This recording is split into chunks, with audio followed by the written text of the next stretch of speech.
Assalamualaikum warahmatullahi wabarakatuh.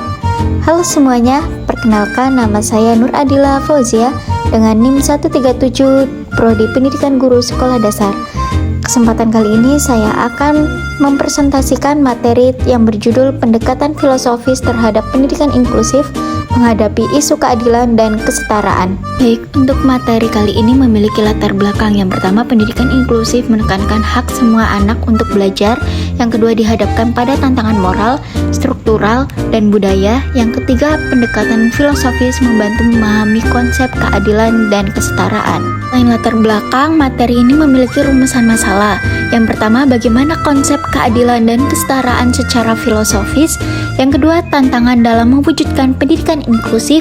Yang ketiga, peran pemikiran Rawls, Freire, dan Nussbaum. Yang keempat, pendekatan filosofis untuk analisis ketidaksetaraan. Yang kelima, penerapan dalam strategi dan kebijakan pendidikan. Baik, langsung saja memasuki pembahasan, yaitu konsep filosofis. Rawls, keadilan sebagai rightness, dan Freire, pendidikan sebagai pembebasan, dan Nussbaum, capability approach. Dari ketiga tersebut, yang dimana pada intinya yaitu dimana setiap orang berhak memperoleh kesempatan yang sama untuk berkembang. Kesetaraan bukan berarti semua orang diperlakukan sama, melainkan dipenuhi kebutuhan secara proporsional. Dalam konteks pendidikan inklusif, pemahaman filosofi ini menjadi dasar bahwa peserta didik dengan kebutuhan beragam harus mendapatkan akses, dukungan, dan perlakuan yang sesuai agar dapat berpartisipasi secara optimal. Tanpa landasan keadilan, inklusivitas hanya bersifat formal, bukan substantif. Baik, untuk materi yang kedua yaitu tantangan inklusif, yang dimana yang di sini yang pertama stereotip dan bias, yang kedua minim fasilitas dan pelatihan guru, yang ketiga kesadaran moral lembaga pendidikan masih rendah. Hal ini terjadi karena ketidaksetaraan akses untuk mendapatkan layanan pendampingan dan pembelajaran adaptif menimbulkan pertanyaan tentang hak peserta didik. Secara struktural, kebijakan yang baik sering tidak diikuti dengan implementasi yang memadai.